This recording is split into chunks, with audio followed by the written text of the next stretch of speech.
hepatite C, dentre as hepatites, é uma das mais importantes e tem merecido atenção redobrada.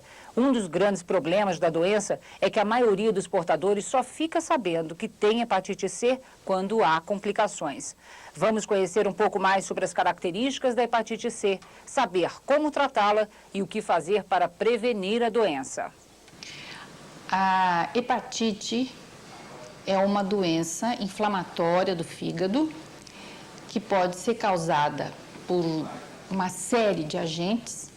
Os mais importantes são os vírus, e dentre os diferentes vírus que podem dar hepatite, o vírus da hepatite C é um dos mais importantes hoje em dia, apesar de ser o último a ser descoberto, pela grande possibilidade de cronificação da doença e pela disseminação da doença. Então, o número de portadores de hepatite crônica pelo vírus C é muito grande. Estima-se que aproximadamente 200 milhões de pessoas em todo o mundo sejam portadores de hepatite C. Ela ocorre em números que variam de 1% até 3%, variando de país para país, de extrato social para extrato social. Em alguns países chega a atingir níveis assustadores, até 20%, por exemplo, no Egito, no norte do Egito. Em algumas áreas, ela atinge alguns números assustadores.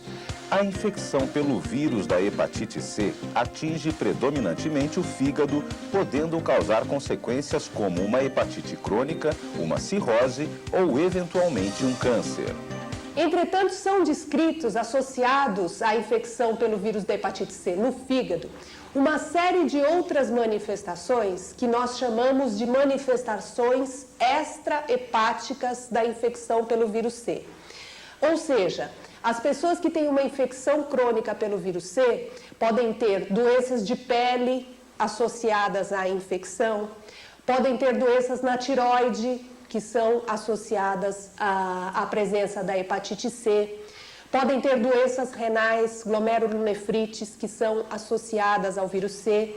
Então, existe uma série de manifestações que nós chamamos extrahepáticas, que estão sendo descritas e que se associam de alguma forma à presença do vírus. Vamos ver agora algumas das formas de transmissão do vírus da hepatite C, que acontece principalmente por via parenteral, ou seja, através do sangue. Então, o vírus ele pode passar de uma pessoa para outra pessoa, frequentemente pelo contágio de sangue ou produtos do sangue. Por isso que a mais importante das formas de contaminação, até muito tempo atrás, foi a transfusão de sangue. Dessa forma, a maior parte das infecções causadas pelo vírus da hepatite C ocorreram por transfusões de sangue antes de 1992, que foi a época em que foram introduzidos os testes diagnósticos para a hepatite C nos bancos de sangue. Há outros grupos considerados de risco para a hepatite C.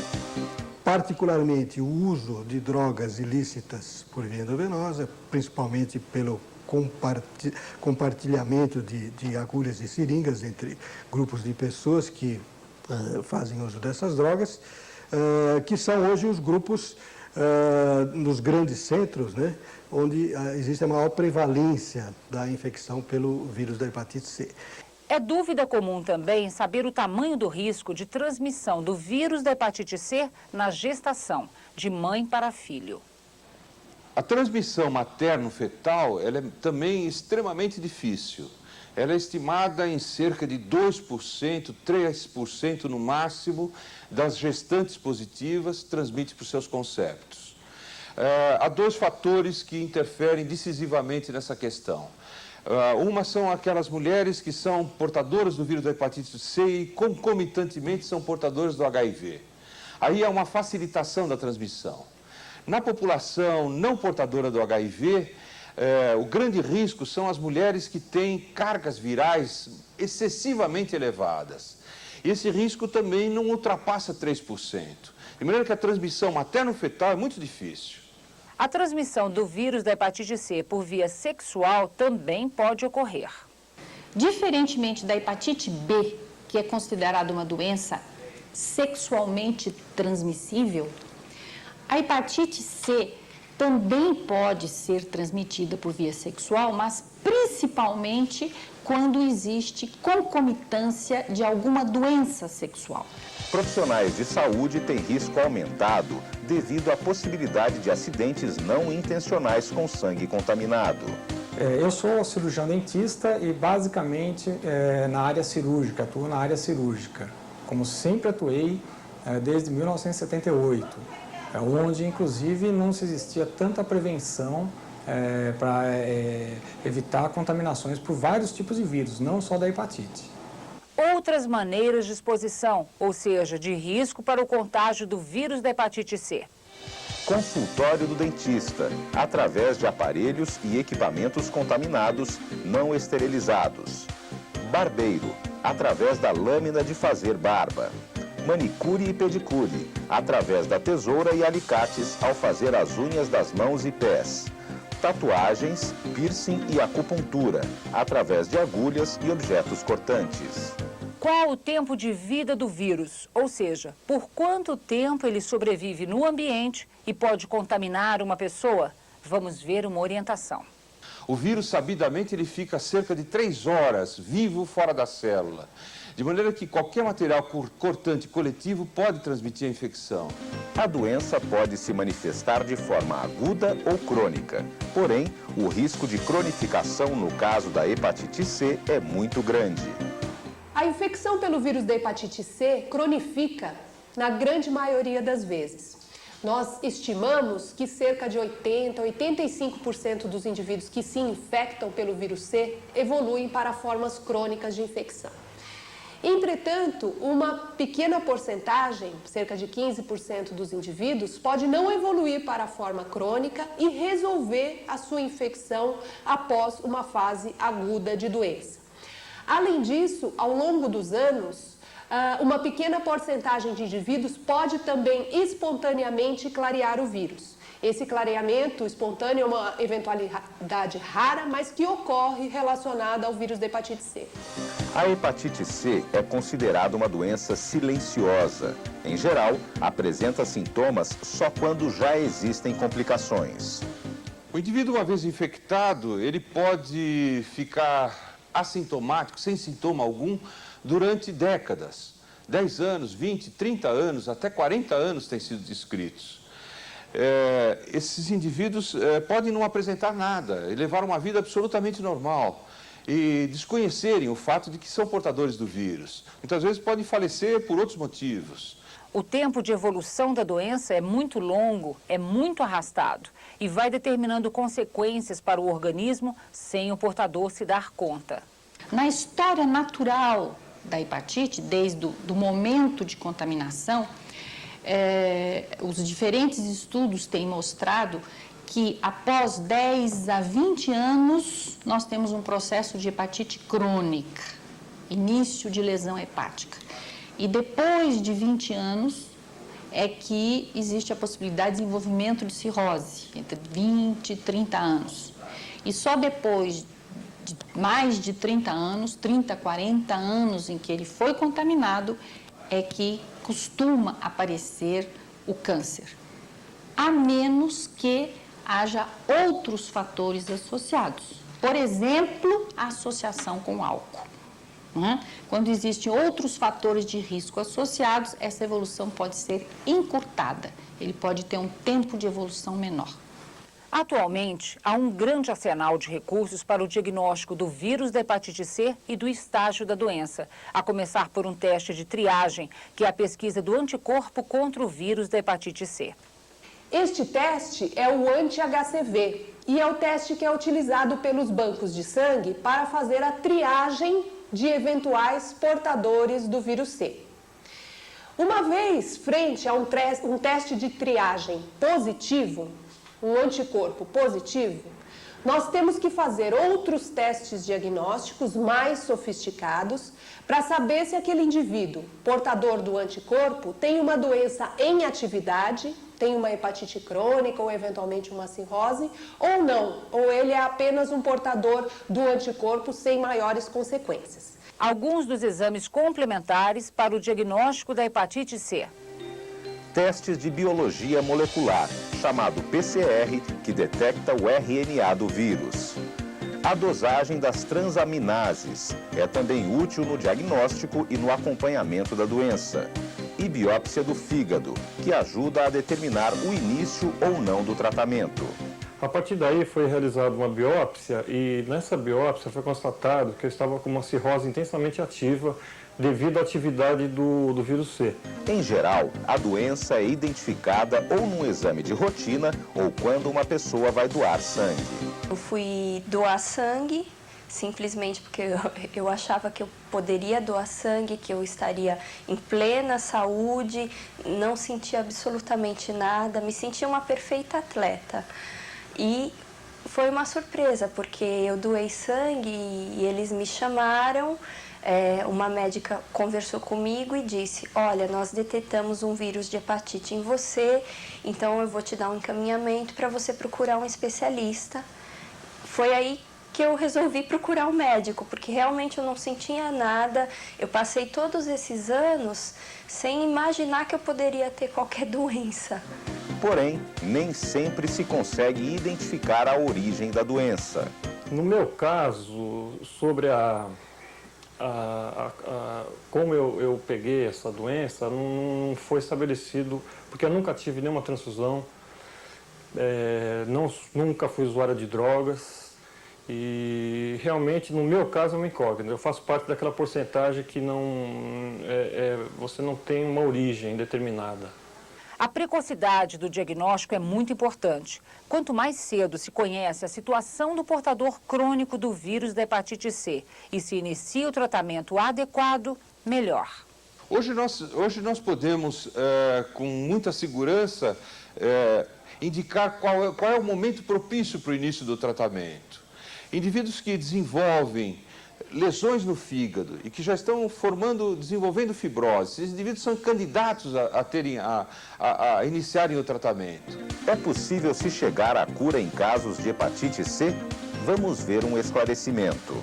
Nós podemos dizer que a hepatite C tem cura no sentido de que, num número grande de casos, nós conseguimos erradicar o vírus, eliminar o vírus. E esse vírus não volta quando o tratamento é bem sucedido. Então, existe a cura virológica. Junto com essa cura virológica, frequentemente existe uma cura bioquímica. Os exames normalizam. Entretanto, a cura histológica do fígado, propriamente dito, vai depender da fase em que foi realizado o tratamento. Se o indivíduo já estiver numa fase de cirrose, você vai estacionar a doença. Vai tentar, com isso, impedir que ela progrida em termos de levar a uma descompensação ou a um câncer. Vamos conhecer um pouco mais sobre as abordagens de tratamento da hepatite C, a começar pelos medicamentos. As hepatites crônicas hoje as hepatites crônicas, particularmente a causada pelo vírus da hepatite C, elas são tratadas pela associação de duas drogas, dos interferons com a ribavirina, que é um nucleosídeo análogo antiviral. Então, sim, tomei interferon e ribavirina, são os dois medicamentos que eles dão, né? São vários os tipos de interferon. O mais utilizado para tratar a hepatite C crônica é o interferon alfa. O tratamento da hepatite C, atualmente baseado na associação interferon-ribavirina, alcança 40% a 45% de resposta sustentada. Certamente sobra um grande contingente de pessoas que não apresenta esta resposta desejável ao tratamento. Muitos esforços têm sido feitos pelos pesquisadores para encontrar novas formas de terapia que possam melhorar os resultados do tratamento. Algumas coisas já estão muito próximas de serem disponíveis na prática, como, por exemplo, um interferon modificado, o interferon pegilado, que é uma droga que se baseia numa modificação do interferon, através da qual pode-se alcançar níveis séricos mais altos e mais constantes do interferon e reduzir a quantidade de injeções semanais que se faz da droga. Com esse interferon modificado associado à ribavirina, se pretende alcançar taxas de resposta próximas a 60%. Antes nós utilizávamos um interferon 3 vezes por semana. Com esse novo tratamento, nós estamos utilizando apenas 1 vez por semana. Os efeitos colaterais parecem que são um pouco mais leves do que o interferon clássico. Dúvida frequente. O tratamento medicamentoso dura quanto tempo? Vamos ver uma orientação. Inicialmente, nós tratávamos os pacientes durante 6 meses. E aqueles que não respondiam precocemente, nós suspendíamos o tratamento. Depois passamos a tratar durante 12 meses. Há vários estudos mostrando que, tratando por 12 meses, a eficácia é muito maior do que tratar durante 6 meses. Em alguns casos, nós tratamos por 18 meses. Mesmo quando o vírus não é totalmente eliminado, o tratamento beneficia muito os pacientes, porque essas drogas fazem com que o processo de agressão do vírus ao fígado estacione e, às vezes, até regrida parcialmente. O tratamento que eu fiz durou 1 ano e 8 meses, né? Eu tomei interferon e tomei a ribavirina. E durante esse tempo, até que o meu organismo resistiu bem ao medicamento, porque o interferon, ele costuma causar muitos efeitos colaterais. Alguns dos principais efeitos colaterais do interferon: febre, dor de cabeça, dor muscular, dor articular, em alguns casos, depressão. Alguns pacientes relatam que têm a sensação de que levou uma surra ou que um carro passou por cima dele. Os efeitos colaterais são muito grandes, muita febre, chegava a 39 de febre, não dormia, muito duro, tratamento muito duro. Já a ribavirina pode causar anemia, problemas no feto. Por isso, tanto a mulher quanto o homem devem usar um método seguro de anticoncepção quando em tratamento para hepatite C.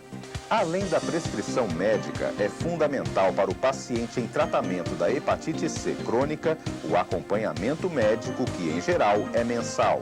Então, a cada 30 dias a gente retorna, faz a consulta, faz uma nova tomada de exames de sangue para fazer o acompanhamento das reações, inclusive se está advindo alguma outra reação das medicações também e se está regredindo o processo. Em caso de efeito colateral ou dúvida, nunca pare ou interrompa o tratamento por conta própria. Recorra imediatamente ao médico.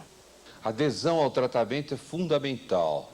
O paciente que interrompe o tratamento, o vírus adquire resistência à medicação e esse tratamento pode ser perdido totalmente.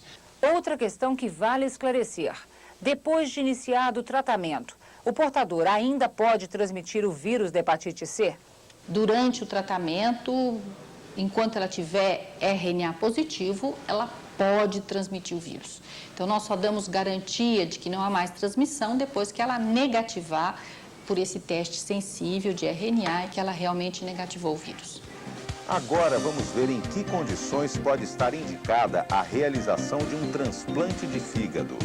A indicação do transplante nos casos de hepatite C segue as mesmas indicações para as outras etiologias de cirrose. O indivíduo em fase cirrótica, com sinais de descompensação que indiquem que a sua sobrevida não será maior do que 2 a 5 anos sem o transplante, está indicado a utilização, o encaminhamento para a fila de transplante para ser transplantado.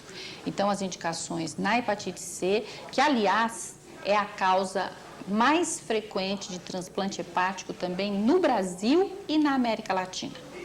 É que eu costumo dizer, eu nasci 2 vezes. Eu nasci uma normal e outra eu nasci com 48 anos de idade quando eu fiz o transplante. Eu já nasci grande a 2ª vez. A hepatite C afeta a qualidade de vida do portador. Porém, cada dia é mais possível evitar que a doença cause incapacitação.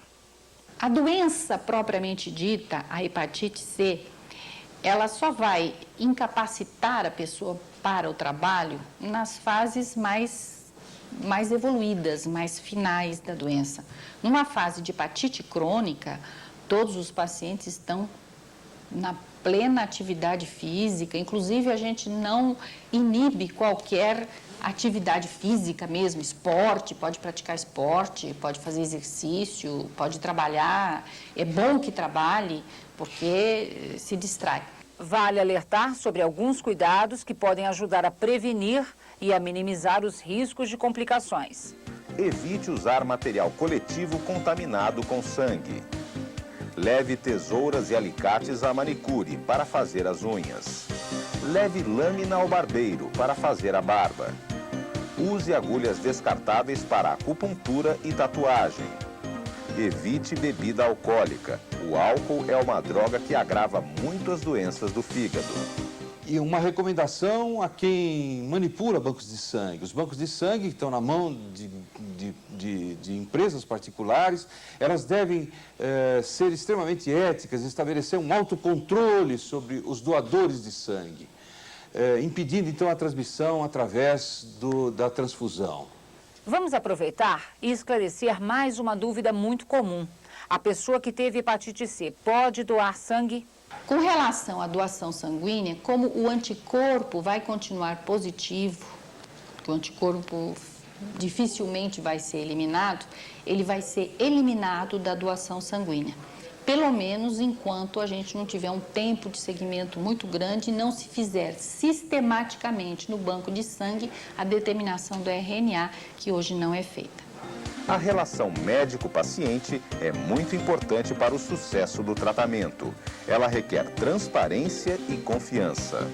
Eu acho extremamente importante a gente não ter nenhuma limitação ou inibição para perguntar tudo o que tem dúvida sobre a hepatite, no caso a minha, na hepatite C, por que ela aparece, quando ela aparece, o que se pode fazer, o que se pode comer ou beber. O apoio familiar e dos amigos também pode ser de grande ajuda.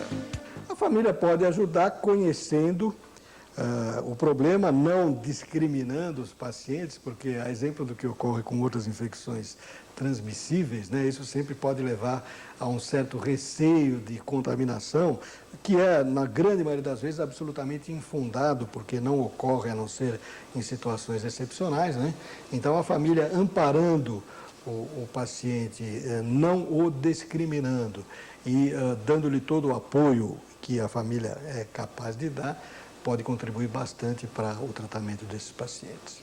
Meu marido me apoiou o tempo todo, me deu força, e eu fiquei super assustada, achando que ele não ia nem querer casar mais comigo, porque eu descobri o vírus alguns meses antes do casamento. E, na realidade, nós nos amamos muito e ele me deu apoio, ele foi comigo nas consultas, ele me dava força, ele falava, não, vamos fazer o tratamento, você vai conseguir.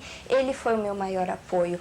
Procuro sempre estar o máximo possível ao lado dela, né? Embora ela seja uma pessoa extremamente forte, a gente sabe que a pessoa precisa desse apoio, estar junto do lado, né? E como a gente se dá muito bem, né? A gente tem um relacionamento excelente, então a gente naturalmente já procura fazer sempre as coisas tudo junto, né?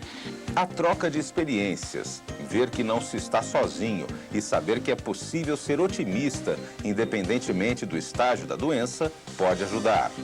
Você tem que ser otimista em tudo. Eu vou conseguir, o remédio vai me fazer efeito, vai me melhorar, eu vou chegar nessa fila, eu vou fazer o transplante e vou viver. A informação é, com certeza, uma das maneiras mais importantes para prevenir a transmissão do vírus da hepatite C e de motivar o portador a se tratar. Então, quanto mais informação você adquire, mais tranquilo você começa a ficar e as decisões que você toma vão sendo melhores. Procure obter mais informação no núcleo de saúde de sua cidade, mas aproveite e anote algumas dicas. Casa da Hepatite da Escola Paulista de Medicina da Universidade Federal de São Paulo. Fone 11 5572 9532. Divisão de Anatomia Patológica do Hospital das Clínicas da Faculdade de Medicina da Universidade de São Paulo. Fone 11 3069 6091 ou 3069 6092. Hospital das Clínicas da Faculdade de Medicina da Universidade de São Paulo. Fone 11 3069 6000. Instituto de Infectologia Emílio Ribas. Fone 11 3088 3602. Transpática, Associação Brasileira dos Transplantados de Fígado e Portadores de Doenças Hepáticas, que é um grupo de apoio. Fone 11 3885 9056 ou 3051 6338. E-mail transpatica@transpatica.org.br. Uma coisa que eu sempre falei para os meus filhos ou para quem precisa, assim, que vamos marcar uma data, daqui a um ano a gente conversa sobre isso e você vai ver que está melhor. E com certeza você pode ver que está melhor daqui a um ano. Felizmente, os avanços da medicina têm mesmo melhorado rapidamente os índices de cura e controle da hepatite C crônica. Porém, cabe a cada um de nós adotar cada dia mais medidas e cuidados para prevenir a transmissão desse vírus. Você que já está bem mais informado, ajude a multiplicar a informação para combatermos a hepatite C.